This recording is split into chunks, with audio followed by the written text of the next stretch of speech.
Hey everyone, welcome back to Corporate Decoder, the place where we try to make sense of company filings. Today we're diving into NFT Ltd's latest filing, an amended registration statement that's basically a peek behind the curtain before they offer more shares. And let me tell you, it's got some interesting stuff from their business pivots to some pretty hefty financial numbers.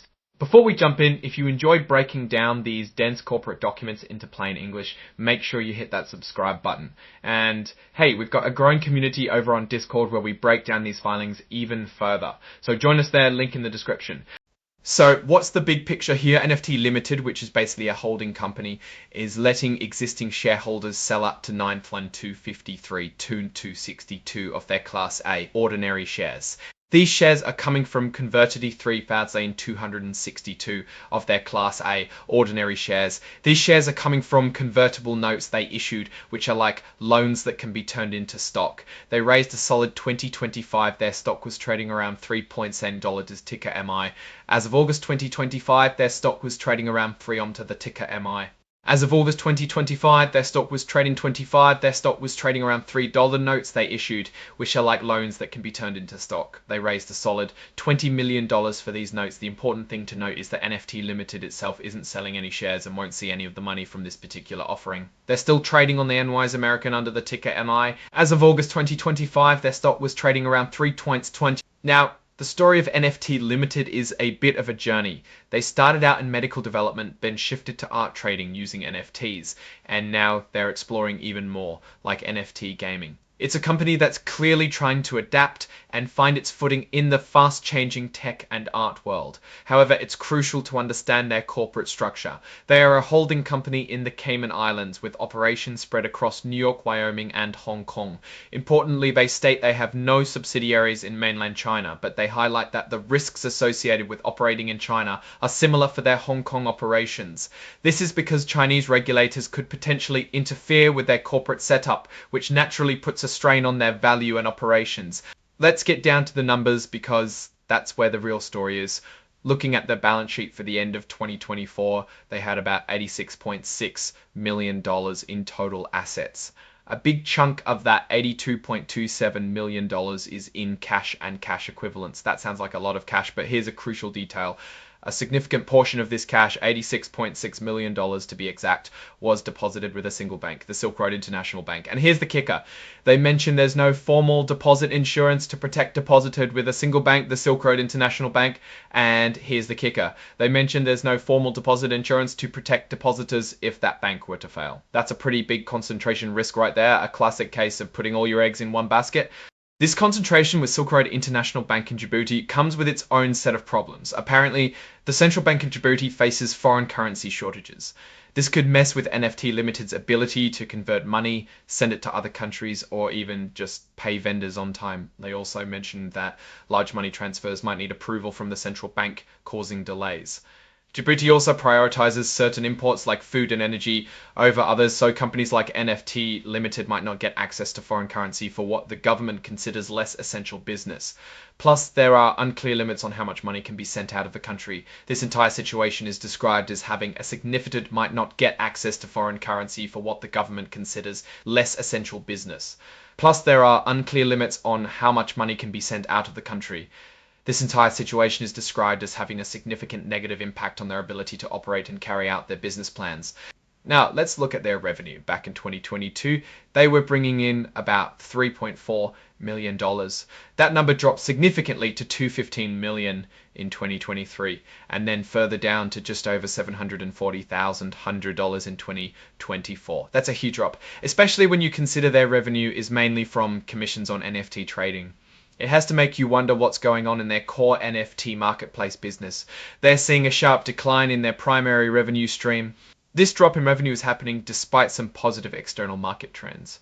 For example, they mentioned the global NFT market size is projected to grow, and trading volumes, while down from peaks, are showing stabilization. Yet NFT Ltd's own numbers tell a different story. This makes you question how well they're actually capturing market share, or if their platform is facing specific internal challenges. Let's go back to the balance sheet.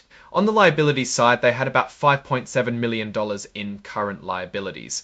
Interestingly, they show a warrant liability of $4.97 million in 2023, which is zero in 2023, which is zero in 2023, which is zero in 2023, which is zero in 2023, which is zero in 2023, which is zero in 2023, which is zero in 2024. This means that warrant liability was likely exercised, settled, or expired. This suggests that a significant financial instrument from the past has played out, which is good to see being resolved. In their accounting policies, they mention adopting new standards for how they measure certain investments. They're using a measurement alternative for investments without easily found market values.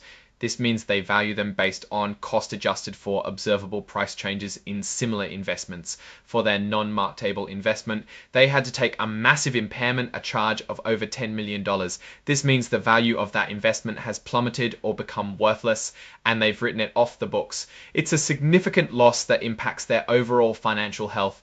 One of the looming risks that they constantly talk about is the regulatory environment, especially concerning companies with ties to China, even indirectly through Hong Kong. They are keenly aware of the Holding Foreign Companies Accountable Act. This law is designed to delist companies whose auditors cannot be inspected by the US Public Company Accounting Oversight Board, or PCAOB. While their current auditor, Accession Number, is based in Singapore and isn't directly impacted by the PCAOB's issues with mainland China and Hong Kong auditors, the company flags that if there were ever a change, or if the situation were to somehow affect their Singaporean auditor, it could lead to trading being prohibited or even their securities being delisted from US exchanges. That's a significant risk hanging over investors' heads. They're always emphasizing their auditor. It could lead to trading being prohibited or even their securities being delisted from US exchanges. That's a significant risk hanging over investors' heads. They're always emphasizing their. Let's talk earnings per share, or EPS. For 2024, they reported a positive EPS of 1.53s. This is a big change from the losses they were reporting in 2022 and massive loss of nearly 22 and 24. At least on paper, this turnaround is quite dramatic. The Shenron is quite dramatic. However, it's important to remember that this financial improvement for 2024 coincides with the company's business strategy evolving. They're actively exploring new ventures like NFT gaming. This suggests they're trying to find new revenue streams as their core NFT marketplace revenue has significantly declined. It's a classic move for a company facing headwinds in its main business to diversify. Overall, NFT Ltd presents an interesting case. They've managed to achieve profitability in 2024 after years of losses, which is a positive sign. However, their dependency on a single bank for a huge chunk of their cash, the significant drop in revenue from their core NFT platform, and the ongoing regulatory uncertainties associated with operating in Hong Kong are serious concerns. When you look at the numbers, the massive impairment charge on their investments and the sharp decline in commission revenue suggest that their core business may be struggling to gain traction or facing intense competition. The pivot towards new areas like NFT gaming could be a smart survival strategy, but it also means they're entering new, potentially volatile markets with an unproven business model. The biggest question mark for me is that concentration of cash. Having almost all your liquid assets in an uninsured bank in Djibouti is a red flag that can't be ignored. If that bank has any trouble, it could cripple the company overnight, regardless of how profitable they look on paper. In conclusion, NFT Ltd is a company in transition, trying to navigate a complex and rapidly changing landscape. While the 2024 financials show an improvement, the underlying business faces significant challenges.